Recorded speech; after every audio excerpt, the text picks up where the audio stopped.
Salam sepak bola dan salam sehat kepada teman-teman netizen yang merupakan viewers dan subscribers dari channel YouTube Bola Bung Binder. Teman-teman netizen yang saya hormati, terima kasih banyak supportnya kepada channel ini karena kita sudah berkembang pesat.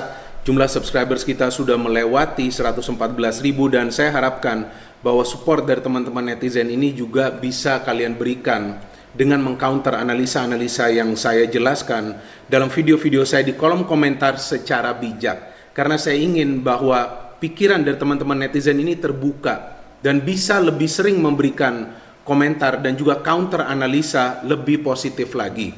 Kita lebih baik melihat hal-hal yang positif daripada kita cenderung menghujat dan berbicara hal-hal yang negatif. Silakan jika ada kritikan terhadap pemain, tim, pelatih, di mana saya menganalisa tentang mereka di video-video saya, tapi perlu secara bijak ya. Kita tidak perlu opini-opini yang menghujat atau juga menjatuhkan seseorang di video saya. Oke, sekarang kita ke topik pembahasan kita, yaitu tentang tim nasional Indonesia U19 yang baru saja kemarin malam menyelesaikan pertandingan uji coba mereka melawan Bosnia and Herzegovina U19.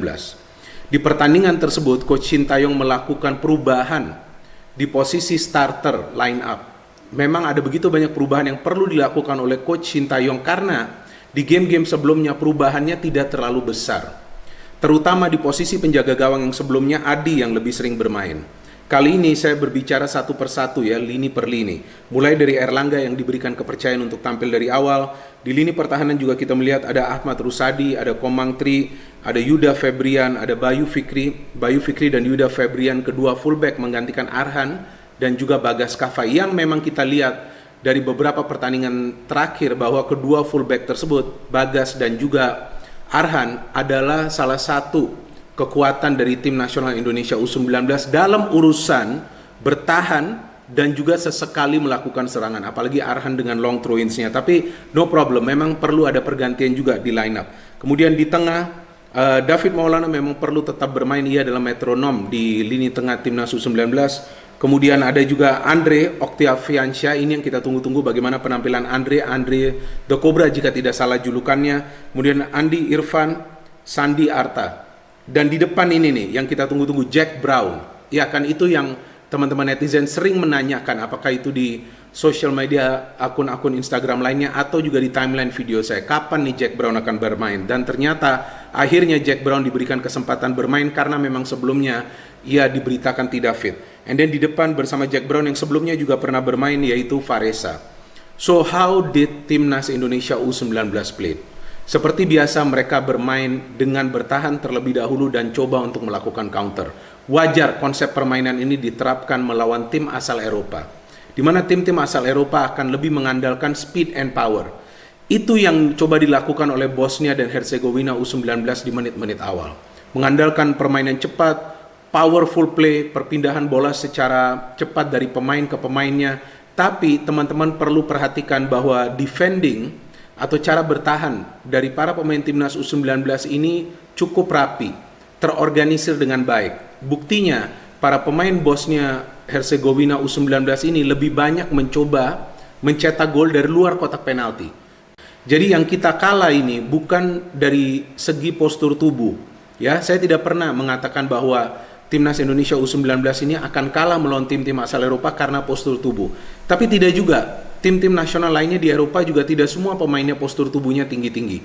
Tapi timing dan positioning mereka, timing untuk heading, timing untuk melakukan tackling terhadap pemain dari tim lawan, positioning untuk mengawal pemain dari tim lawan. Itu yang penting. Itu terlihat sudah lebih baik lagi di game ini.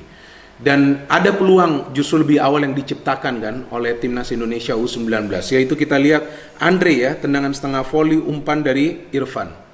Di sana kita melihat bahwa ada lagi sebuah masalah yang terus bisa kita saksikan dalam pertandingan-pertandingan Timnas Indonesia U19, yaitu dari finishing.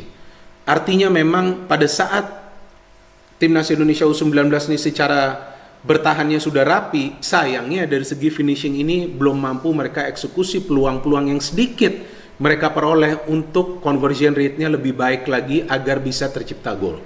Jadi dengan peluang yang sedikit pun conversion rate ini harus bagus. Jadi jika conversion rate bagus, maka kita tidak perlu juga dominan dalam setiap pertandingan, tapi pentingnya itu dia. peluang yang minim perlu juga menghasilkan gol. Dan di game ini, setelah kita beberapa game sebelumnya bisa mencetak gol, justru kita gagal mencetak gol. Memang karena yang menjadi masalah ini teman-teman, kita lihat bahwa adalah perubahan yang terjadi di lini depan. Ini kan adalah duet yang baru, yang pertama kali ditampilkan oleh Coach Shin Tae-yong. Otomatis chemistry mereka belum terjalin dalam first game ini. Kita lihat bagaimana passing-passing antara kedua striker ini terputus. Bahkan serangan yang coba dibangun dari tengah ini juga terlihat lebih merupakan gerakan-gerakan individu dari para pemain timnas U19, karena memang juga perubahan-perubahan yang terjadi juga di lini tengah. Tapi yang perlu kita melihat penampilan yang saya kira impresif justru adalah dari penjaga gawang Erlangga. Lumayan loh penjaga gawang ini melakukan save demi save dari beberapa peluang para pemain Bosnia Herzegovina U19. Dan gol yang tercipta bagi Bosnia saya kira ya sial juga ya bagi Komang Tri. Ia coba untuk menghalau bola tersebut, tapi justru berarah kepada gawang sendiri di mana Erlangga sudah mati langkah. Dan dimulainya babak kedua, Coach Shin Tae-yong melakukan beberapa pergantian pemain, memainkan pemain-pemain yang sebelumnya lebih sering bermain. Dan kita lihat pada saat pemain-pemain yang biasa bermain sebelumnya diturunkan oleh Coach Shin Tae-yong, maka cara menyerang dari timnas Indonesia U19 ini lebih baik lagi, lebih efektif lagi, meskipun tidak membawakan hasil dalam urusan mencetak gol. Karena itu dia lagi-lagi masalah finishing yang menjadi persoalan. Jika tidak ada finisher bagi kita di lini depan, maka persoalan ini akan terus terjadi dalam setiap pertandingan. Dan kita lihat pada saat Coach Shin Tae-yong coba untuk merubah lini depan di first half, maka kan lebih tampak lagi bagaimana kelemahan dalam urusan menyerang. Namun kita melihat serangkaian pergantian yang dilakukan untuk memainkan Sadam Ghaffar, Irfan Jauhari, saya harus baca nih ya teman-teman karena saya tidak hafal. Witan Sulaiman, Bagas Kava, Brilian Aldama, Rizky Ridho, Arhan, ya ini kan adalah pemain-pemain inti. Ada juga Komang Teguh yang dimainkan. Ini yang membuat permainan secara passing ini lebih mencair lagi dan sudah betul-betul attacking mode di babak kedua karena mencoba untuk mengejar defisit ketertinggalan 1 gol dari Bosnia dan Herzegovina U19. Dan permainannya lebih rapi lagi, lebih menarik lagi kita saksikan. Bahkan para pemain Bosnia dan Herzegovina U19 ini lebih banyak melakukan pelanggaran kepada para pemain timnas Indonesia U19 yang akibatnya ada kartu merah yang diperoleh oleh salah satu pemain mereka. Memang secara jumlah pemain timnas Indonesia U19 unggul. Tapi jangan salah, melawan tim yang bermain dengan 10 pemain ini biasa mereka organisasi pertahanannya lebih rapi lagi. Jadi lebih sulit lagi bagi kita untuk menembus pertahanan mereka. Apalagi kita tahu bahwa mereka bermain fisikal. Nah itu kan yang menjadi poin dari Coach Shin Tae-yong sebelum game ini. Bahwa ia ingin agar para pemain timnas Indonesia ini, timnas Indonesia U19 ini lebih kekar lagi, berotot. Itu penting agar mereka bisa challenge pada saat mereka lawan tim-tim asal Eropa. Memang bukan berarti challenge dalam arti kata kasar, tapi challenge dengan agresif. Jadi tidak mudah dijatuhkan pada saat mereka memang menghadapi set piece, mereka juga bisa menang duel-duel di udara dengan baik. Paling tidak mereka bisa mencoba untuk mencegah para pemain tim lawan untuk bisa menyulitkan mereka pada saat mereka melakukan pengawalan di lini pertahanan. Di saat memang para pemain timnas Indonesia U19 ini akan merancang sebuah serangan untuk mempenetrasi kotak penalti pertahanan mereka. Jadi disitulah kita melihat serangkaian perubahan yang dilakukan oleh Coach Shin Tae-yong di game melawan Bosnia dan Herzegovina U19 ini menunjukkan lemahnya kedalaman skuad dari timnas Indonesia U19. Jadi inilah sekarang yang menjadi sebuah pekerjaan rumah bagi Coach Shin Tae-yong.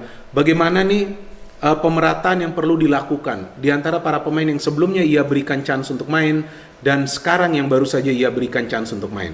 Jadi jika nanti in the last moment ada pemain-pemain yang cedera, kita tidak akan memiliki masalah jika pemain lain yang masuk untuk menutupinya. Jadi sekarang tinggal kita tunggu nih bagaimana game selanjutnya melawan klub Eropa, right? Dinamo Zagreb jika saya tidak salah. Nah itu lagi-lagi kita akan melihat apakah Coach Shin Tae-yong akan tetap melakukan rotasi di line up atau menurunkan lagi pemain-pemain yang sebelumnya biasa bermain sebagai starter. Jika saya mengharapkan bahwa Coach Shin Tae-yong agar tetap memainkan pemain-pemain yang jarang mendapatkan menit bermain. Karena ini adalah pertandingan uji coba. Ya bagus saja memberikan mereka kesempatan bermain karena kan juga kita tidak terfokus atau terpaku kepada hasil akhir. Yang kita ingin lihat adalah bagaimana perkembangan para pemain, dan itu juga perlu melihat perkembangan para pemain secara squad. Jadi ya bagus saja pemain-pemain lain juga diberikan kesempatan bermain. So we wait for the next match of Timnas Indonesia U19, dan seperti yang saya selalu konsisten bahwa kita perlu memberikan waktu bagi Coach Sintayong. Saya tidak akan lelah untuk terus menegaskan hal ini di video-video saya atau di tempat lainnya jika saya berbicara tentang Tim Nasional Indonesia U19. Kita lihat sudah ada peningkatan, walaupun kalau saya skalakan antara 0 sampai 100%, saya kira peningkatannya sudah ada 25%. Dari segi stamina sudah oke. Dari segi double cover saya melihat di pertandingan semalam sudah oke. Tinggal bagaimana melakukan transisi dari bertahan ke menyerang lebih rapi lagi. Dan kita melihat itu tidak rapi karena memang pemain-pemain yang diturunkan di first half itu jarang bermain bersama dalam sebuah pertandingan yang sengit dan juga ketat seperti semalam. So good luck to Timnas Indonesia U19. Belajarlah terus, berproseslah terus. Ya, ini bukan akhirnya, ini baru permulaan. Dan baru sedikit saja ini perubahan yang terjadi. Kita harapkan perubahannya lebih signifikan lagi dalam beberapa bulan ke depan. Tapi seperti yang saya juga pernah menegaskan, jangan sampai saya lupa, saya tegaskan lagi di video ini, yang kita perlukan adalah minimal 2 hingga 3 tahun program pelatihan dari Coach Sintayong. Jadi kita support terus, federasi kita support juga Coach Sintayong agar Tim Nasional Indonesia U19 kita dan juga nanti seniornya bisa masuk ke level yang lebih tinggi lagi. Bukan hanya kita berpikir di kawasan ASEAN, tapi ke Asia kemudian ke dunia. No hate, only football, salam sepak bola.